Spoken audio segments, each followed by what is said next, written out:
Welcome to incentive classes.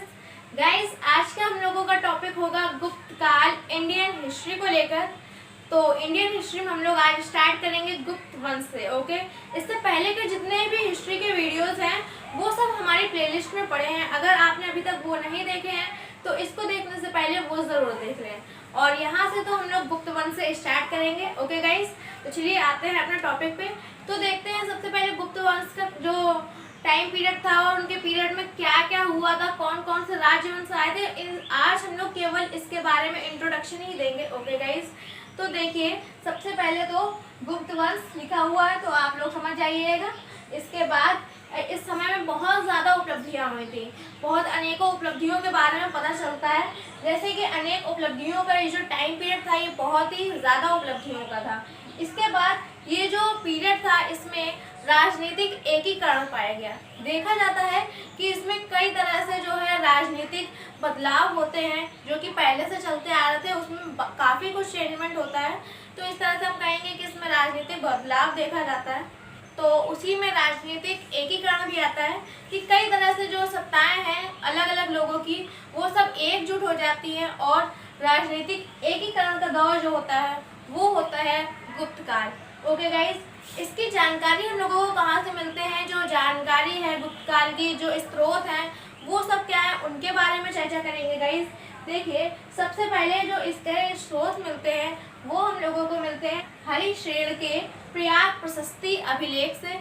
ये स्तंभ लेख है। ओके गाइस, ये स्तंभ लेख है। तो हम लोगों को जो पहली जानकारी मिलती है वो हम लोगों को हरिश्रेण के प्रयाग प्रशस्ति से मिलती है। इसके बाद और कहाँ से मिलती है? हम लोगों को विशाख दत्त के देवीचंद्र गुप्तम से मिलती है। ओके गाइस, ये भी एक बुक है तो यहाँ से हम लोगों को पता चलता है विशाख दत्त के देवीचंद्र गुप्तम। कहीं कहीं पर गाइस ये देवीचंद्र नहीं होता है, केवल यहाँ पर गुप्तम होता है। तो आप याद रखेंगे कि विशाख दत्त के गुप्तम अगर कहीं पर लिखा है तो आप गुप्तम भी समझ जाएंगे।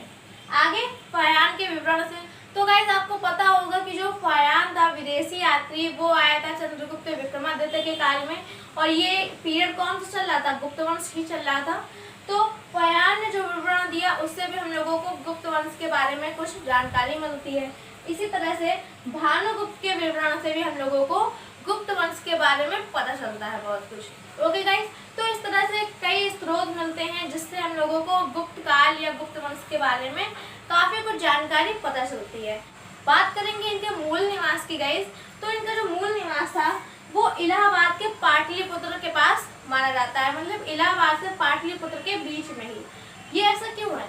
ये ऐसा इसलिए है क्योंकि जो गुप्त काल का हम लोगों को प्रथम अभिलेख मिलता है, सबसे पुराने साक्ष्य जो मिलते हैं वो हम लोगों को इलाहाबाद से पाटलिपुत्र के मध्य ही मिलते हैं। इसलिए प्रारंभिक स्रोतों के आधार पर, ओके गाइस, प्रारंभिक स्रोतों के आधार पर ये माना जाता है कि जो इनका मूल निवास था वो पाटलिपुत्र से इलाहाबाद के बीच में था। तो आप मूल निवास के बारे में यहाँ से क्लियर कर सकते हैं। आगे बात करेंगे जाति की।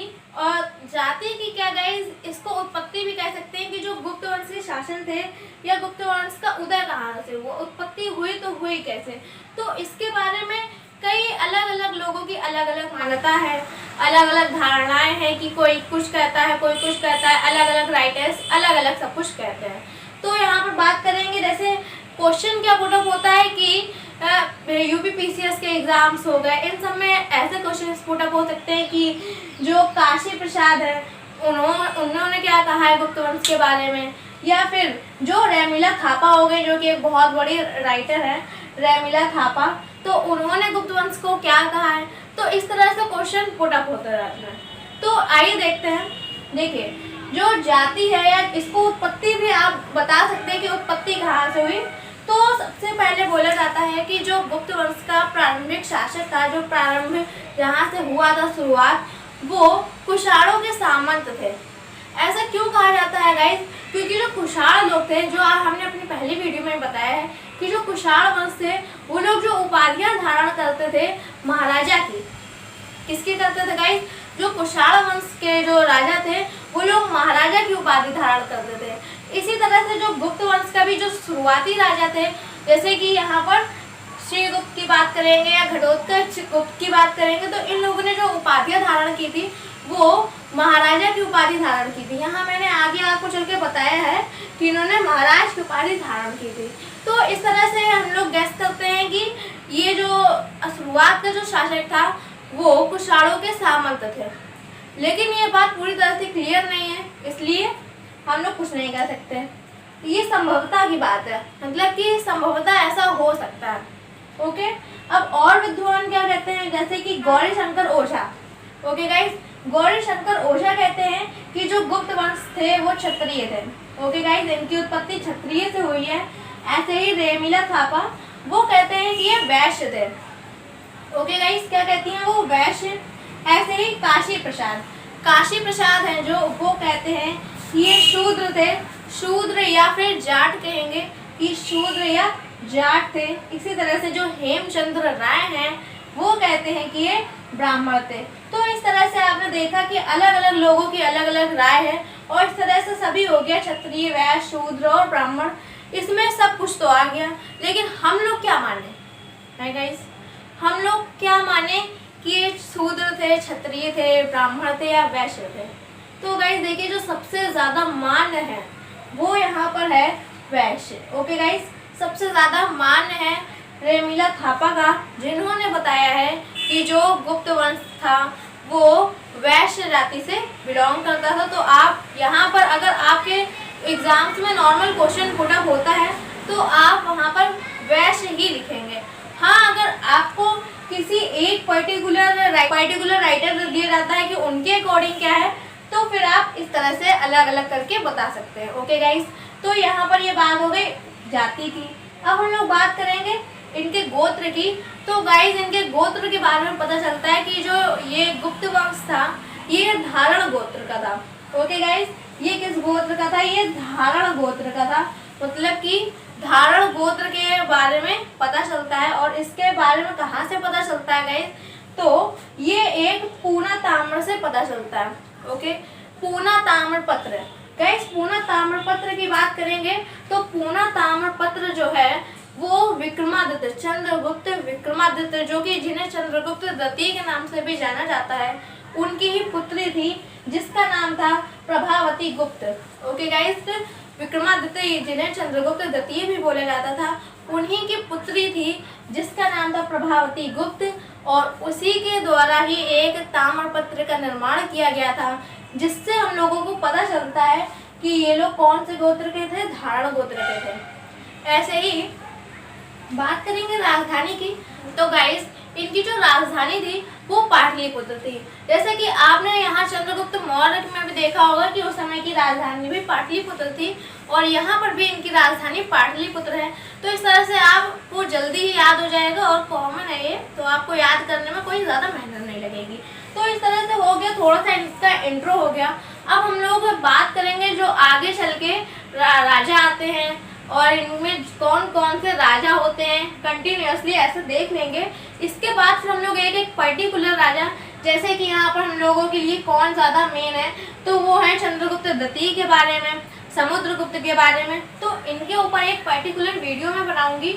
और जो ज़्यादा इम्पोर्टेंट नहीं है, जैसे कि अभी हम लोगों ने श्रीगुप्त और घटोत्कच के बारे में इसी वीडियो में जितना भी इम्पोर्टेंट था वो बता दिया है। ओके गाइस, तो एक बार पहले आप इनका क्रम देख लीजिए कि किस राजा के बाद कौन सा राजा आया। तो क्रम देखते हैं। सबसे पहले तो जो गुप्त वंश की उत्पत्ति है उसके बारे में पता चलता है कि जो इनकी उत्पत्ति है वो किसने की है, वो की है श्रीगुप्त ने। ओके गाइस, इनकी गुप्त वंश की उत्पत्ति जो की है वो की है श्रीगुप्त ने।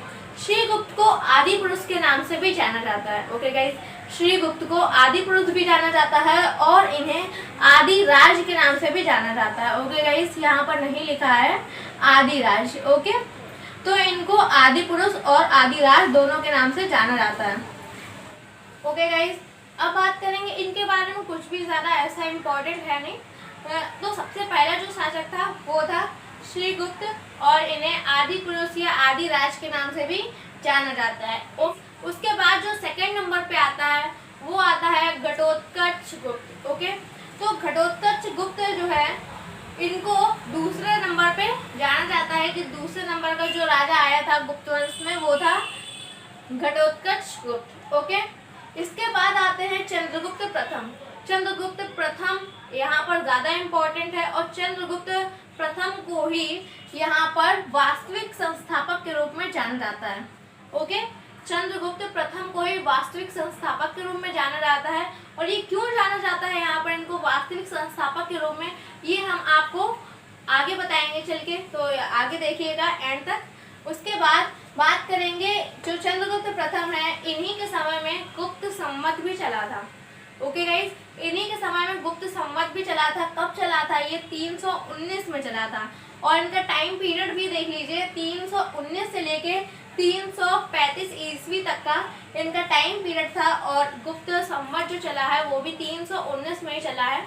तो आप चंद्रगुप्त प्रथम के बारे में यहाँ से थोड़ा बहुत जानकारी लेंगे। इसके बाद आते हैं समुद्रगुप्त। ओके गाइज, समुद्रगुप्त के बारे में आपने बहुत पहले बहुत कुछ सुना भी होगा, जैसे कि समुद्रगुप्त को भारत का नेपोलियन भी कहते हैं। अब आप इसको ये ना समझिएगा कि इसको भारत का नेपोलियन कहते हैं मतलब नेपोलियन पहले आया था। नहीं गाइज, नेपोलियन बाद में आता है।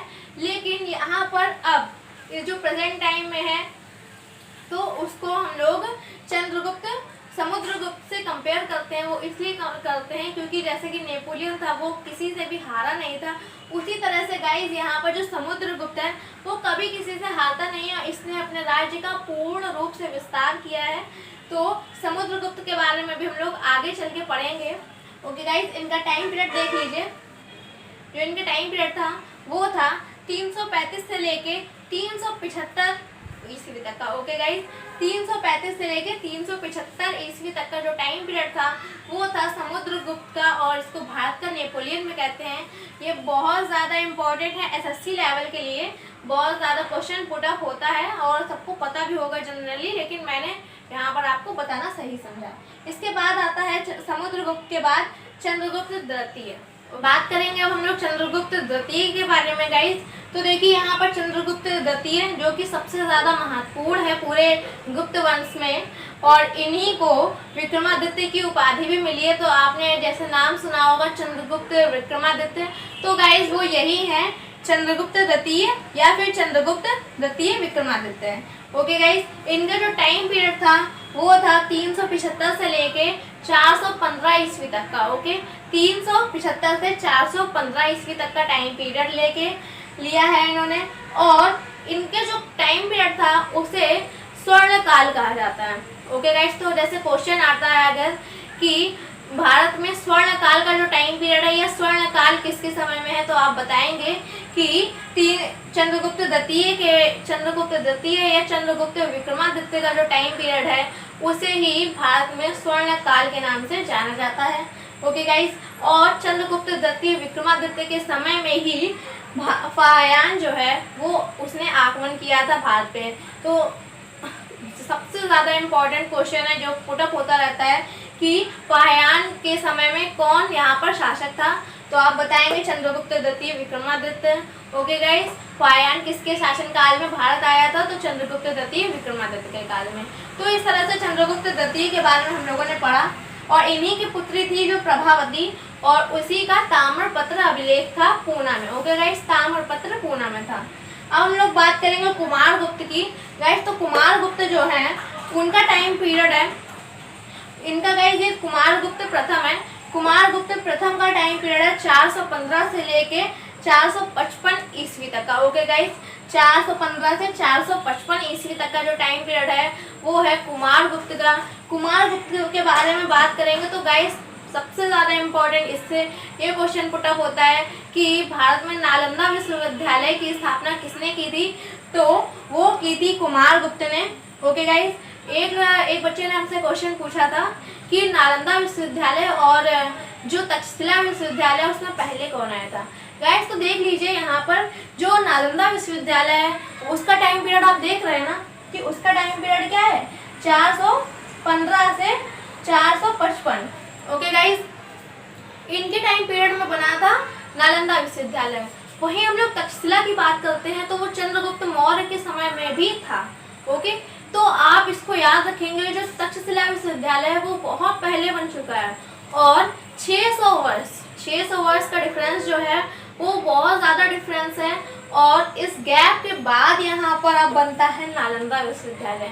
तो गाइस इसे आप याद रखिएगा और इसमें कंफ्यूज ना होइएगा कि जो तक्षशिला विश्वविद्यालय है और नालंदा विश्वविद्यालय, इसमें कौन पहले आया था। तो तक्षशिला जो है वो पहले आया था और नालंदा कब आया था। नालंदा आया था गुप्त वंश के शासनकाल में और कुमार गुप्त के समय में। ओके गाइस, तो आप इसे याद रखिएगा। अब हम लोग बात करेंगे स्कंद गुप्त की, जो कि कुमार गुप्त प्रथम का पुत्र है। ओके गाइस, स्कंद गुप्त की बात करेंगे तो स्कंद गुप्त का जो टाइम पीरियड है वो है 455 से लेके 465 ईस्वी तक का। ओके गाइस, 455 से 465 करीब 10 साल लगते हैं। तो 10 साल का जो टाइम पीरियड है वो है स्कंद गुप्त का। इनके समय में कुछ भी ऐसा इम्पोर्टेंट नहीं हुआ, बस एक हूणों का आक्रमण हुआ था, वो स्कंद गुप्त के ही टाइम पीरियड में हुआ था। ओके गाइस, तो इसे आप याद रखेंगे। अब कहीं कहीं पर बुक्स में देखा जाता है कि स्कंद गुप्त जो है उसी को आखिरी शासक माना जाता है, लेकिन नहीं गाइस, ऐसा नहीं है। स्कंद गुप्त के बाद 2 और राजा भी होते हैं और वो ज़्यादा इम्पोर्टेंट नहीं है, इसलिए उनको कहीं कहीं पर जिक्र ही नहीं मिलता है। लेकिन आप अगर यूपीएससी की प्रिपरेशन कर रहे हैं तो आपके लिए बहुत इम्पोर्टेंट है कि आप किसी भी राजा के बारे में छोड़े ना। ओके, और किसका जो आखिरी शासक है वो कौन है, ये आपके लिए बहुत ज़्यादा इम्पोर्टेंट है, तो आप इसे भी याद करते रहिए। तो देखिए, स्कंद गुप्त की बात हो गई।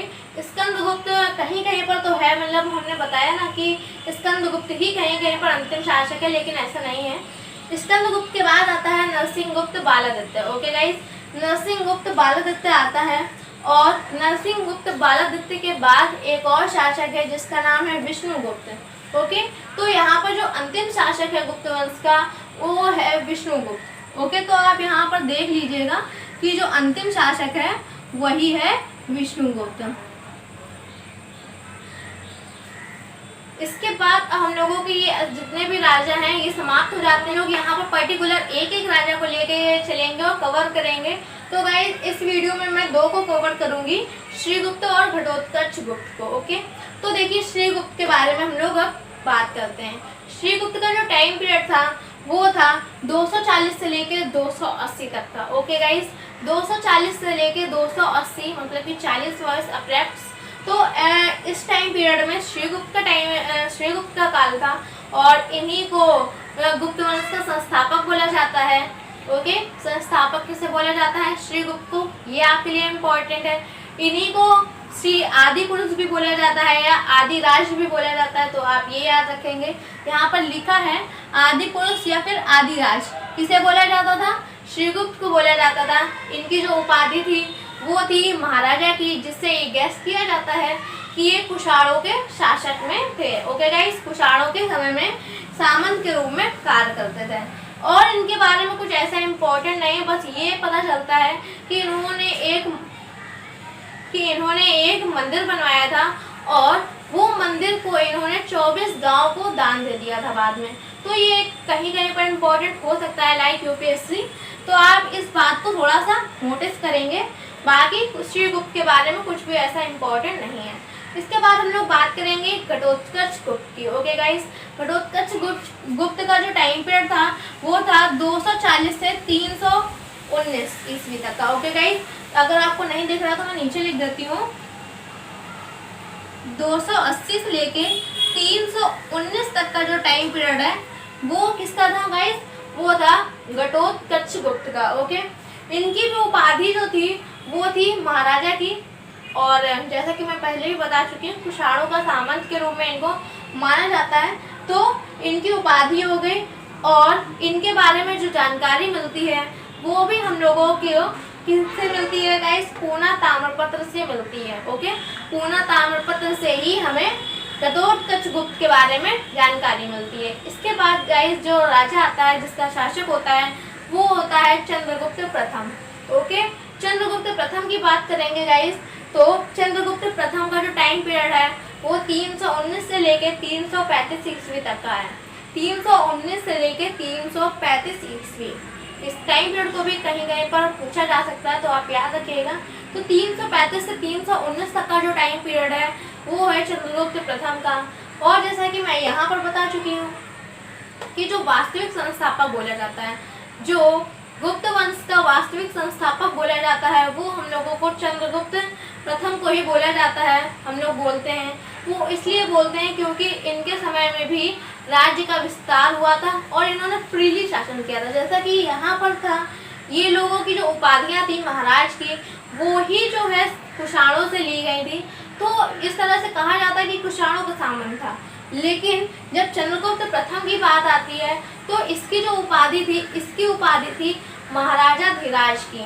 ओके, तो ये पहले वाले जो थे उनसे थोड़ा डिफरेंट है ना, पहले वालों की महाराजा थी और यहाँ पर इनकी उपाधि है महाराजा धीराज। ओके, तो महाराजा धीराज को मानते हुए देखा गया है कि जो ये थे इन्हीं को वास्तविक संस्थापक बोला जाता है, केवल उपाधि के आधार पर। और जो इनका कार्य था, इनका जो कार्यकाल था, उसमें सबसे ज़्यादा चांदी के सिक्के चले। जैसा कि हम लोगों ने अपनी पहले वीडियो में देखा था डियोरस इन सब के बारे में, तो उनके समय में सोने के सिक्के बहुत चले थे, लेकिन अभी तक किसी के भी टाइम पीरियड में चांदी के सिक्के नहीं चले थे। चांदी के सिक्के जो सबसे ज़्यादा चले हैं वो चले हैं चंद्रगुप्त प्रथम के काल में। इनका विवाह जो हुआ था वो हुआ था लिच्छवी की राजकुमारी थी एक, जिनका नाम था कुमार देवी। ओके गाइस, तो इनका विवाह जब उनसे हुआ, चंद्रगुप्त प्रथम का विवाह जब लिच्छवी की राजकुमारी कुमार देवी से हुआ, तो इनका जो राज्य था उसका काफ़ी विस्तार हुआ। इन्होंने राज्य विस्तार के ही पर्पज से उनसे शादी की थी, तो इनका काफ़ी राज्य विस्तार हुआ उस शादी से। और इनके बारे में क्या पता चलता है कि इन्होंने स्वतंत्र शासन किया था और जो सबसे ज़्यादा मान प्रतिष्ठा ये सब बढ़ी थी पूरे गुप्त काल में, वो इन्हीं के टाइम पीरियड में बढ़ी थी। इसीलिए शायद इन्हें वास्तविक संस्थापक के रूप में भी जाना जाता है। तो गाइस, इस तरह से आपने आज देखा कि हम लोगों ने श्रीगुप्त, घटोत्कच गुप्त और हम लोगों ने चंद्रगुप्त प्रथम के बारे में पढ़ लिया है। अब हम लोगों की जो नेक्स्ट वीडियो आएगी वो आएगी सीधा समुद्रगुप्त के ऊपर। ओके, तो आप वहाँ पर समुद्रगुप्त पढ़ेंगे। अगर आपने इससे पहले की जो वीडियोस हैं गुप्त वंश के पहले की वो नहीं देखी हैं, तो आप हमारी प्लेलिस्ट में जाके उनको देख सकते हैं। जिस तरह से हम लोगों ने उसमें यवनों का आक्रमण, हूणों का आक्रमण, चंद्रगुप्त मौर्य और मौर्य काल, ये सब कुछ उसमें पढ़ाया हुआ है। तो अगर आपको हिस्ट्री में एंशिएंट हिस्ट्री की स्टार्टिंग करनी है तो आप प्लेलिस्ट में जाके देख सकते हैं। ओके गाइस, और अगर वीडियो अच्छी लगी हो गाइस तो इसे लाइक करिएगा। अगर आप पहली बार चैनल पे विजिट कर रहे हैं तो इसे सब्सक्राइब करिएगा और ज़्यादा से ज़्यादा अपने फ्रेंड्स को शेयर करिएगा। Okay guys, thanks for watching.